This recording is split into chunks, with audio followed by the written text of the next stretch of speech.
Okay.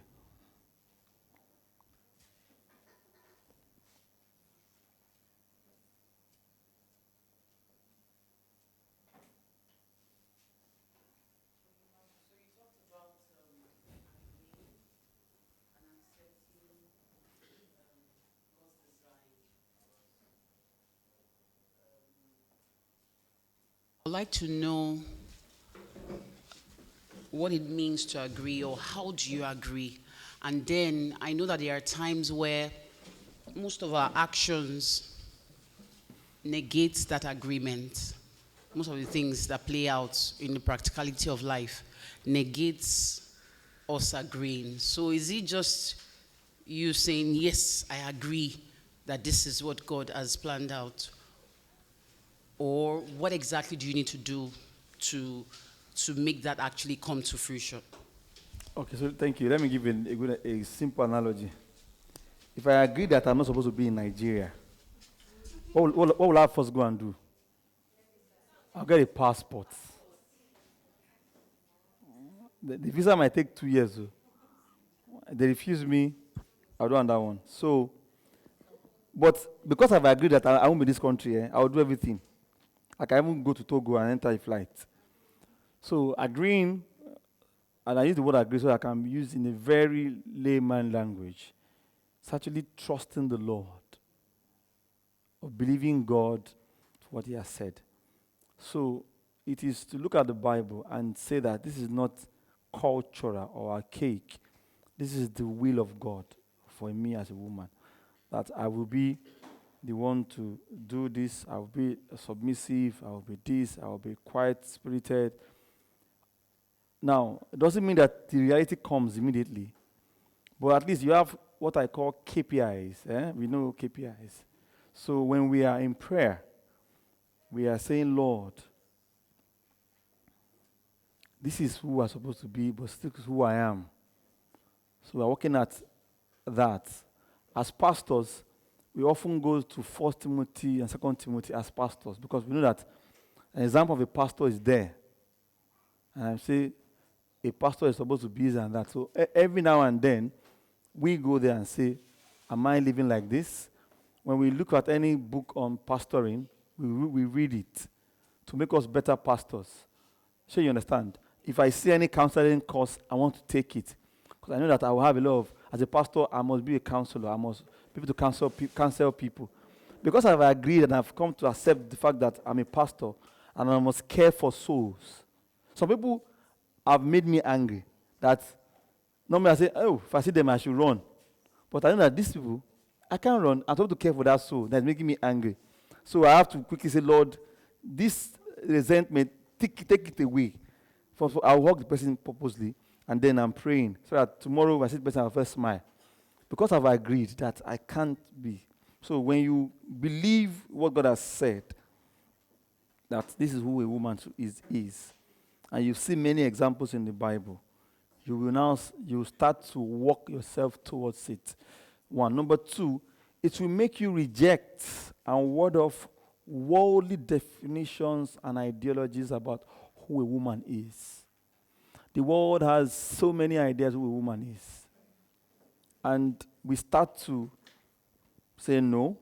Now, you look odd, look like mumu, they'll call you names, but you have agreed with God instead of the world. And perhaps thirdly, you can also, if you are raising up a girl child, you know what to do. You know what to do. Imagine you knowing that beauty is vain, charm is deceitful. You know when you're raising a girl child, what you do. You will not, you train them to be a godly woman. You emphasize godliness in your heart. You emphasize respect, emphasize submission, even as a young girl, into their heart. If the schools are not teaching it, you homeschool the girl. Now you have a good reason to homeschool the girl.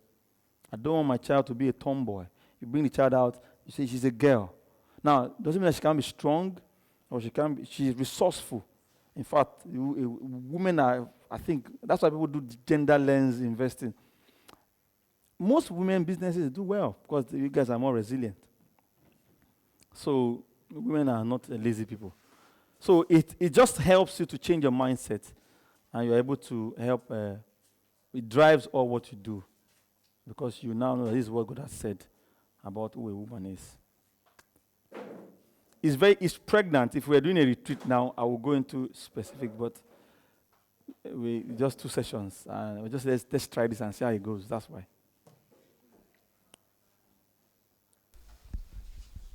For example, it affects dressing. We'll do a topic maybe in our next retreat: biblical submission and how it affects the way we dress, modesty.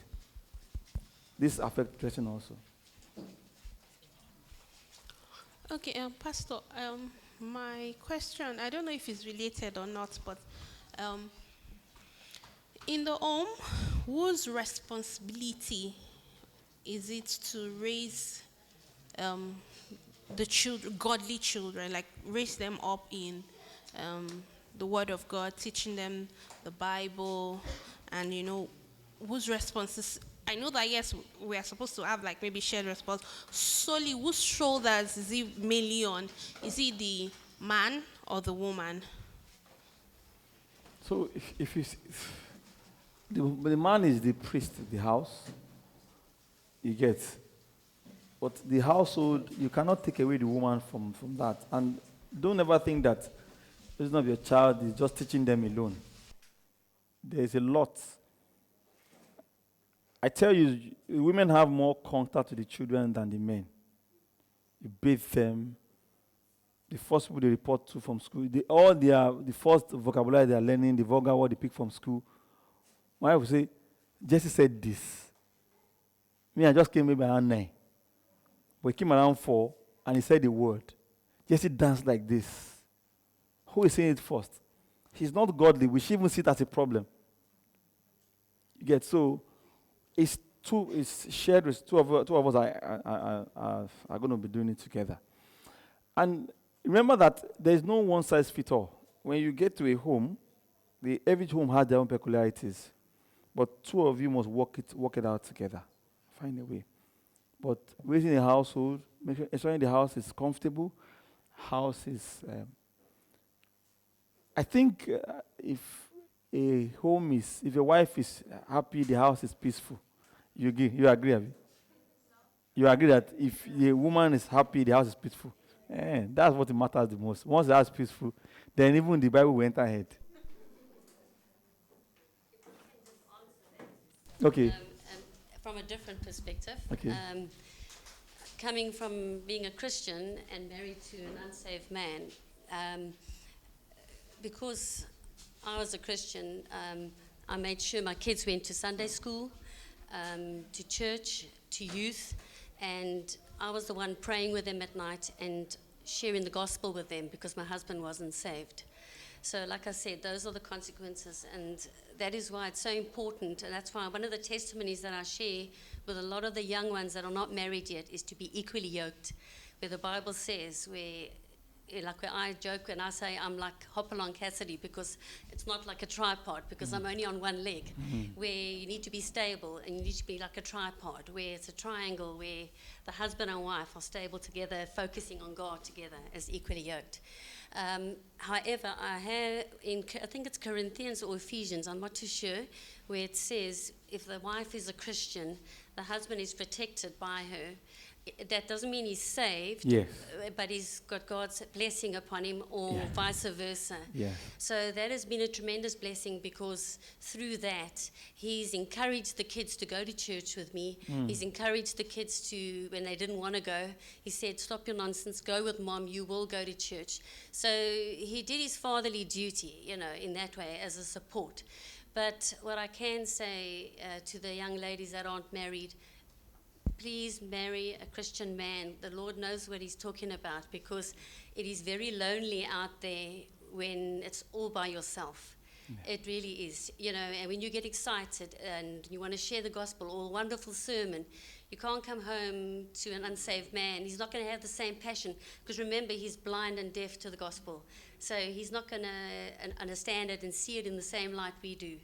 So, and then just one of my things that stick in my head that's been an encouragement to me through all what you've been sharing today, and it's just been such a blessing, is that through your trials, it helps you to endure.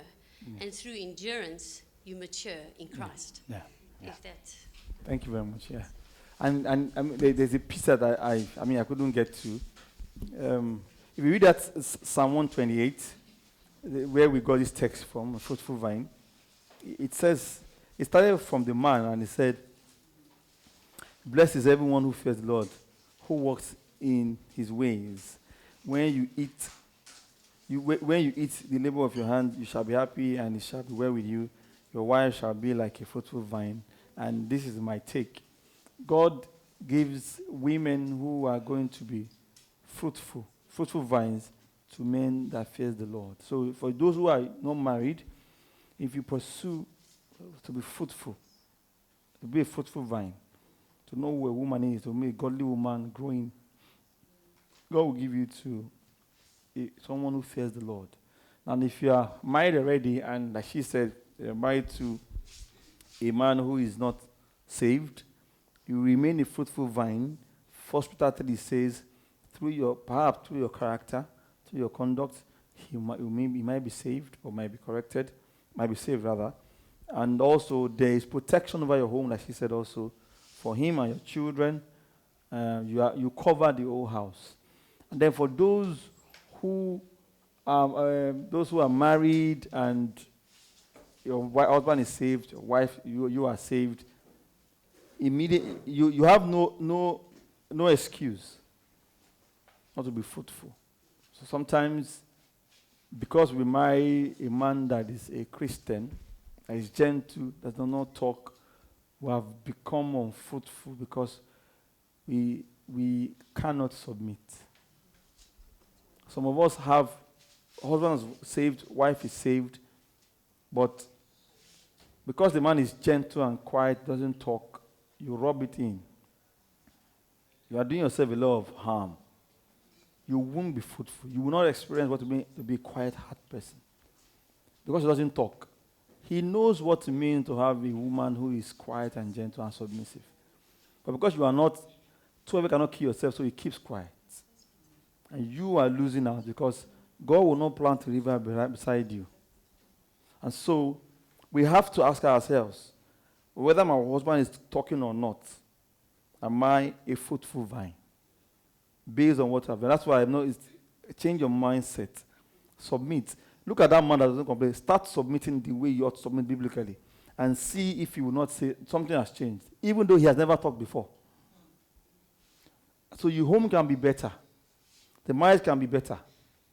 And the fear we have most times is that they will take advantage of us, Abi. Go to 1 Peter 3. 1 Peter 3, Peter said,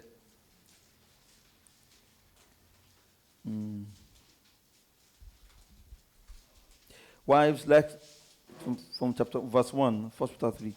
Wives, likewise be submissive to your own husband, that even if some do not obey the word, they without a word may be won by conduct of their wives, when they observe your chaste conduct accompanied by fear. Do not let your adornment be merely outward, arranging the hair, wearing gold, or putting on fine apparels.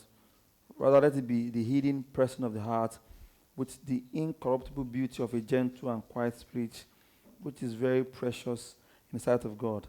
For in this manner, in former times, the holy women who trusted in God also adorned themselves, being submissive to their own husbands, as Sarah obeyed Abraham, calling him Lord, whose daughters you are, if you do good, are not afraid with any terror. There is no need to be afraid to be taken advantage of. God is the one that said you should be like this. The one who trampled upon you has God to answer to. You should be begging God for that man that will trample upon you. Or the person that will resist the person, that man is God. You might even be begging for the man when God's come. And so, we should not be afraid. We can be more caring about ourselves than God. Lose your life to him. Give your life to him. And And you have no choice anyway, so if you don't, then you will be bitter, you nag till the day you die. You have no choice. You can't change the law. No matter what they do, the highest thing, the more men will become women. Because you can't change the world. And so that's what I'll say. Okay, so my question is two-pronged, and I also have a third that one of my sisters asked me to ask. So let me start with mine. So when we talk about having a quiet and gentle spirit, I want to know where our different personalities play when it comes to a quiet and gentle spirit. Because for me now, I am talkative, I am assertive, I am outspoken. And I know that the text says a quiet and gentle spirit, but I don't know, does that then mean that this outspokenness, my natural, and I've been this way since I was a child. I'm not justifying it because if it's bad, I should drop it, right?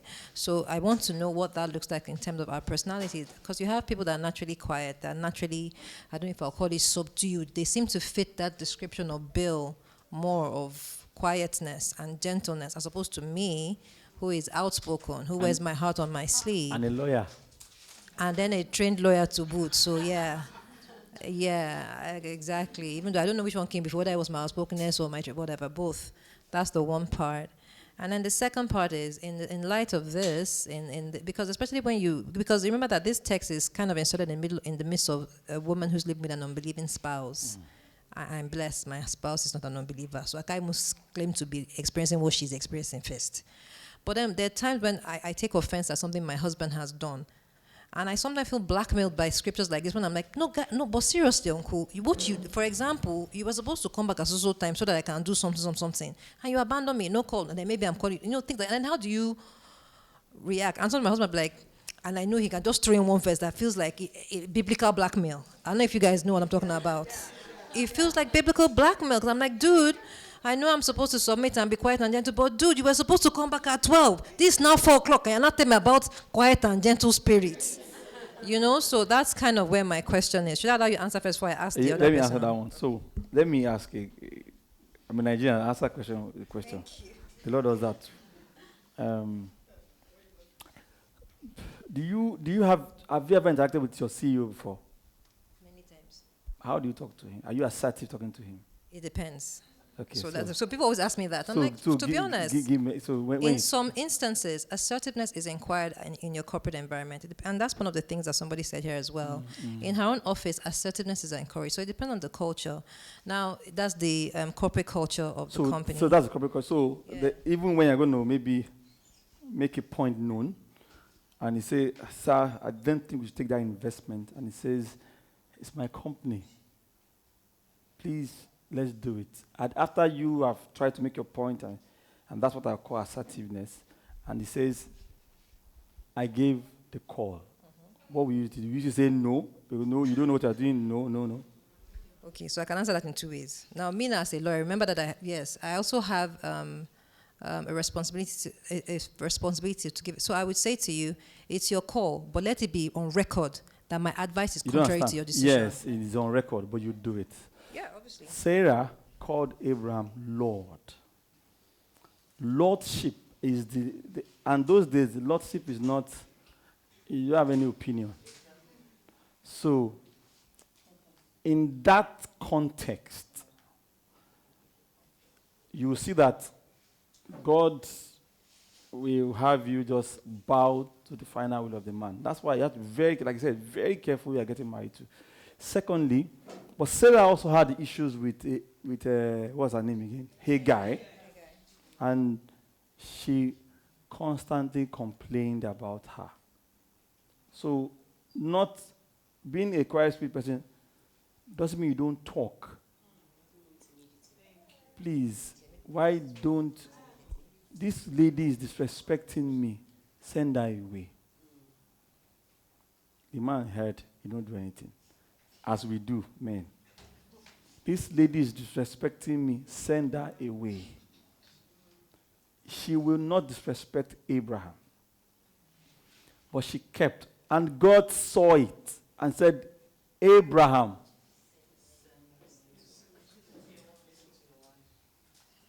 And this is where you guys don't know the power you have for a godly woman. Tell him, tell the Lord. Tell him, tell the Lord. You say, I just realized that thing, we have to do it.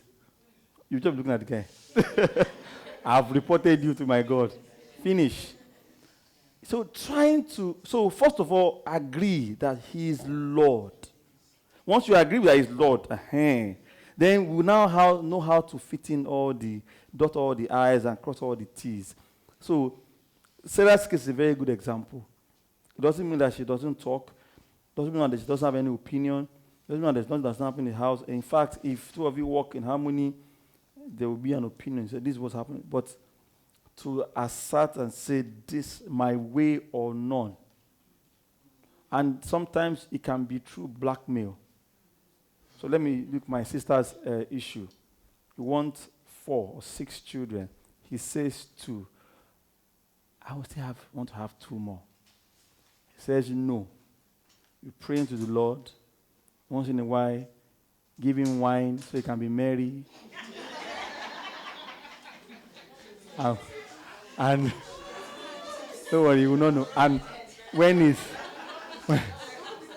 now. When everything is fine and everybody's laughing, I still like 2. I would like 2 more. Is it no? One day, is that what you want? So,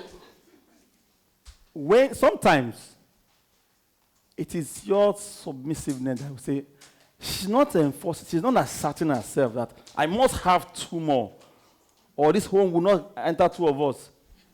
She's asking, she's pleading. Now, most times, our problem is, how can I be pleading? It's not our children. Are you the one that will carry the baby and all that? So that's why when I was preparing this, I brought loads of Puritan books. I just said, there is something that needs to just change. And that is so. Each home will have different dynamics to it. But Sarah called Abraham Lord. Do you know when Sarah called Abraham Lord? It was when the angels came. And they said that, when he was saying, even my Lord is old. When he was talking about he said, even my Lord is old. Casually, not even to his face. Like, when he's referring to Abraham to people outside, he was referring to him as Lord. I did like this. So it's not hypocritical. Saying to people, even my Lord is old. And it's not culture. Not culture. It's a holy woman who has agreed with the design of God for herself. That's it. Second question. Okay, second question. This is from Catherine. She said I should ask, are we then still subject to the law? So referring to your reference to the curse of Genesis 3, she asks, are we then still subject to the law in some way, or are we not free from the law? When I said a law, I'm not talking about the coded Ten Commandments. That's why I said, why I say it's a law is because even though it's started as a curse in Genesis 3 verse 16, it's now repeated in the episodes as how we should conduct our lives. Meaning, it has come to stay from God. So that's why I say a law. I'm not using the Decalogue. Then secondly, the Decalogue, which is the moral law, we are still under it, not for salvation, but for our sanctification. So the Ten Commandments is still in force to help us order our lives properly, but not to gain us salvation. So when I say it's a law, it's so that it's a universal law, whether you are saved or not. Some unbelievers, even they obey that law easily. That's why many cultures it's easy, except for this woke culture that we're getting now. Many cultures, it's easy. It's a law. Why did I say it so? I read it many times. Apostle Paul will tell you, wife, do this. And these are all precepts and commandments that we should follow. Okay. Sorry, ma. You never born. Yeah. 2 more weeks, eh? I just want to say something in line with agreeing. What really helped me, because I I was raised in a home full of women. You know, my mother had 3 girls. My dad is very exposed, so it's schooled abroad. So it's always like, you have a voice, let me know what you think, you know, kind of thing. So I was brought up quite westernized, and the way he even, you know, treated my mom, you know, asked her opinion on things and stuff. So, like, I was brought up to be very feminist in my views, all right? But what helped me, you know, along the way in searching for how the Lord would bless, you know, apart from the fact that the Lord frustrated me with all my ambitions and entitlements and what I wanted out of life, I had to, and of course, you know, it's not peaceful when you are grumbling, you know. So I got tired of the depression of not having what I wanted. So I finally had to ask the Lord and seek what was His own design. And seeing things like what you quoted in 1 Corinthians 14, talking about women. It says the women should keep silent in the churches, for they are not permitted to speak, but should be in submission, as the law also says. If there's anything they desire to learn, let them ask their husbands at home, for it is shameful for a woman to speak in church. These are part of the things that we are supposed to agree with, you know.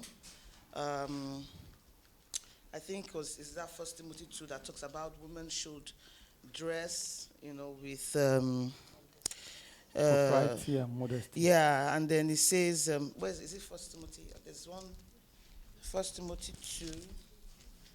Yeah, where it says, is it 1 Timothy 2? Okay, yes, likewise also, that women should adorn themselves in respectable apparel, with modesty. That modesty is with shamefacedness, you know, and self-control. Here's that word again, that, you know, soberness, sobriety, which is not something that I was used to. But this 1 Timothy, you know, helped me. I think I read an article by Calvin, and it was talking about this, when in verse 12, when it says, I do not permit a woman to teach or to exercise authority over a man. Rather, she is to remain quiet, for Adam was formed first, then Eve, and it says Adam was not deceived, but the woman was deceived and became a transgressor. So, what I got from that was, as in, it was saying that the fact that Eve was deceived and she was able to, in a way, convince her husband that was not deceived to partake of that fruit, you know, to disobey, you know. And I think Calvin was saying that a woman has that power of influence. Yes. And so seeing the consequence of that power of influence, a woman should be ashamed of that power of influence. And that's why it's saying that you will now be saved in childbearing when you do that, like when you now, you know, continue in faith, love, holiness, and self-control. Like, you're trying to, you know, as knowing that your history is as a daughter of Eve, what you have done, you know, to the human race. It's not like maybe you are the head, but you were able to convince a man that was not deceived to disobey. So because of that, it's as the cross has given us, there's this shame that we'll carry. I don't know, that helped me to reduce my opinion. There's a, you know, my opinionated kind of thing, you know, when Personality, yeah. my personality, it restrains me. And at times, even when maybe if my husband shuts me up or he has a contrary opinion, I have my opinion and I know that I'm right, and I went to school, I have masters and my brain is working. You know, I just remember again. Did you get that? My brain is working. I just remember again that, was this the kind of confidence that Eva had that made her, you know, and she gave her husband and he did it? Or is it that, like, I don't want to go by this woman, if she vexed, the whole house will be on fire, let me just do, you know, there's this way we have, you know, and so that restrains me, knowing how an innocent woman that was in a perfect state, so to speak, was able to bring all these things we are complaining about. Who is the person? Is Eve. So that's that thing. If she's turning where she is now. She's the one, you understand? And in the midst of it, so I'm able to say, okay, and God was still gracious to her. He still promised her his seed. He still said that she will have children. No matter what, even if anything, if the man is subjecting me and pressing down my head like this, I deserve worse. Do you understand? So that usually helps me to keep quiet. People that know me personally always see me with my husband. I'm very But you see the talk. mild. You. But I'm very, you know. But you don't go. You're growing. So at times it's the internal communication, and I'll be telling Yeah. God, I want to be, even in my heart, to be at peace. So see, let me give you an example. So- When the angels came to Abraham, where was Sarah? She was inside. She didn't come and say, how far angels? What are we saying? What's going on? This promise, what's this?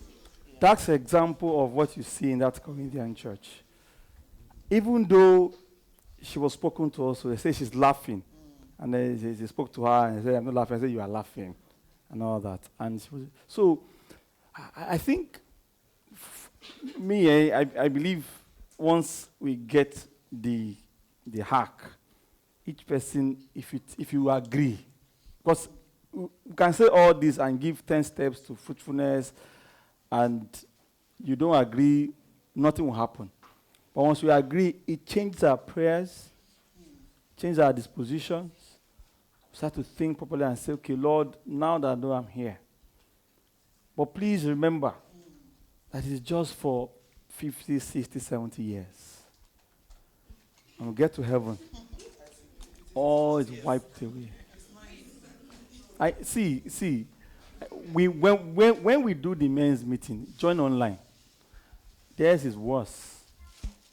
Now, in a sense, because Adam rebelled and we saw all that happened. Now, secondly, don't blame Eve too much. The decree of God, He has planned it so. So I believe a lot in the decree of God. And so God was not asleep when Eve was doing what He was doing to Adam, or whatever it is. God could have stopped it. But God allowed it, and allowed it for a purpose. And we must agree that He knows what's best. The wisdom of God is God achieving the best possible thing using the best possible means. There is no other way it should have happened except this. God does not have regrets. No. So everything worked perfectly as I designed it. Even the Eve 4 is part of the design. And so that helps us to say, okay, Eve is gone. And she was converted. She got saved. They taught their sons what to do. And they've moved on. And so we also have to just take the way and move on with it. Okay, so I'll take one more question. Real. She's my paddy. Okay. So, because some people are going to Abeokuta, they have to meet up the train. I'm just going to my teenage class in Aboru, so let's do it. Sarah, my question is actually about relations with in-laws and talking about having this gentle and quiet spirit. So I kind of have a mother-in-law that is very outspoken, and some of the things that she's, maybe to put it in context, she's a deaconess at Winners. So all their stuff, she doesn't direct it at my husband. She directs it to me. And there are times that I can just take it, and the other days I'm like, okay, I've had enough. And when I get angry at those things like that, my husband sees it and he's like, okay, but there are days that, okay, I've had it, I want to just give her a piece of my mind. Do you have a mind to give? But at the same time, kind of like reminded that, okay, she's first of all an unbeliever and she needs the gospel. But when we now try to, just in chips here and there, she blocks it. And at this point, I am like, I don't know what to do. For example, 2 nights ago, she sent me something about abusive husbands. I'm like, okay, I know that the world is out there, but come on. You raised a good son. It's not as if you raised a bad son. So how do I know in things like this, you are like, you want to try diplomacy, but sometimes diplomacy can want to turn to war. How do you handle situations like that? Yeah, so, see, especially when it comes to in-laws, it's still the same way. It's just as good as having a neighbor. The afflictions make you exercise your graces. So if you still have a peace of mind to give, then there's a lot of work. There are graces that you need to add to your grace. So if I were you, I'll say, Lord, take away that last peace of mind so that I'll have nothing in my inventory to give.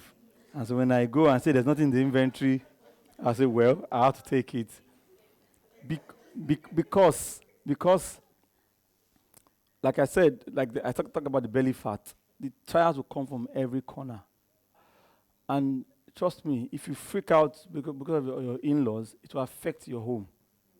And then it comes around and affect your home. So, and we do freak out sometimes. And because they are far from us, we freak out in our little corner. But slowly it starts to seep out into our character towards them and resentment. But trust the Lord. Imagine what Ruth went through. Ruth and the mother-in-law. So am I going to feed this woman? But look at what Ruth said. Stay here. I'll go and find food. I'm going to scavenge for us to eat. That's what she was doing. She's going out there to go and pick anything from me. And she sits down, she eats and all that. And even when she gave birth to the baby, they said, Naomi has a son. No, he's my son, you might say. But you see, so I think it's still the same way. You have to be patient. You have to be kind and loving. They must see your light through the way you respond. And that is what God will always poke you until you dole out every piece of mind that you have. Make sure that you empty that vault so that you know that I'm nothing. When they push you, I'm not saying you are a robot or you are now pristine and you don't sin anymore. No, sometimes we still get off. That's why we have the atonement. And God forgives our sins. But when we get back to our sins, like God told Peter, when you are recover the rest. Yes. Then your husband should help you to, sometimes when you are fuming, he might help you down the tension and say, don't worry. And so two of you can pray about it. I think one way you should do is anytime you are praying, remember her in your prayers. Lord, help me. Deliver me from evil. Help me not to sin. See, I send the message again. Make me not sin. Thou knowest my thoughts from afar off. You know I'm going to give him peace of my mind. Lord, don't let me give it out, Lord. I did that of late. I'm going to a meeting. I want to talk to somebody, and I know that I'm angry. And I said, hey, I can't be angry. And I went, Psalm 39, hark.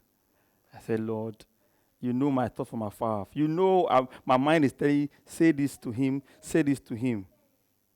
And by the time I prayed, I got to the meeting, I spoke with the person, and I didn't know how I survived it. Yes, so, and that's what I shared that Bible study on Monday. I said, sometimes we need to know ourselves. And it is Spurgeon, Calvin said, if you want to know yourself, you must know God. If you want to know God, you must know yourself. So those two knowledge is helpful. Immediately you use yourself to compare other people, you are going to think you are good.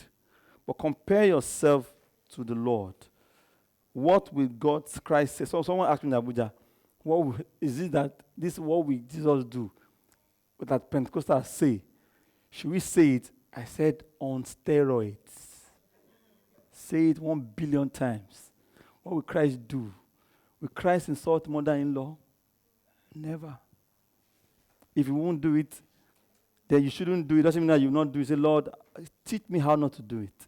You are meek and lowly. And so first day you tried it, you failed, you come, don't worry. That's why I'm meek and lowly. I'll teach you. I bet you 2-3 months, you'll be the best friend of that woman. The Lord will teach you. So I think it's for us to get that mindset first, and then God will help us. Thank you, ladies. I'm not happy because there's no potluck. Ria, how far now? Send me a tweet. Yes, I have to go. One-liner. Jesus is Lord. Finish. Don't ask too much. Yeah. Okay. Thank you, Pastor, and good afternoon, everyone. That's the end. Okay, so it's good to just hear all these things again and, be reminded that even as, in our daily lives as single person or married person, we should be Christians first. So my question is being practical. So how are you going to, in the midst of all the old, bittersweet experience and everything, how do you react and not behave like a robot in the house? You want to be available in all, you want to be warm, but maybe you are hurt and you feel cheated, or and how do you react, and maybe sometimes you just want to be left alone to just think through things and not have a clouded mind, right? How do you go about it? Sorry, they're going to Abeokuta. Yeah, it's fine. How do you go about it and not just be a robot and you're like, just because if you are being a robot, in some aspects you won't be available, maybe like emotionally or mentally, but you just want to be a wife and just get through things. How do you get to that point? Is it that you just have to wait in place of prayer to the Lord grant? You can't be okay, I use the word very, very loosely. So what can help you is that, remember I taught this over time, that man is in fourfold state. We are in the state of grace, or state of recovery. In this state, we fall and we stand. In this state, we fall and we stand. So you can't be fully perfect. So there are days that you fail. There's days that you nag.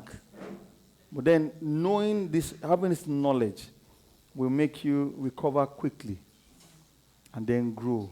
I tell you, there are some things that you overcome for the next 6 months, but when God beams the salt light of His word in your heart, you will find out that there are 10 more that you have not started at all. And so we grow poco a poco, little by little, until we see the Lord in heaven. So do not expect to be perfect, but expect to grow progressively. Now I know what you are saying, sister.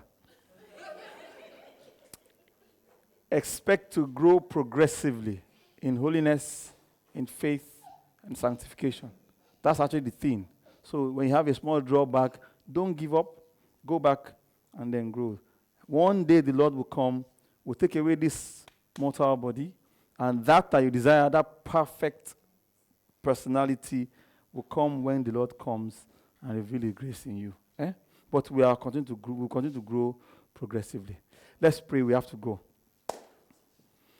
Our Lord, we thank you for your mercies and grace. We do pray that you bless this word in our heart.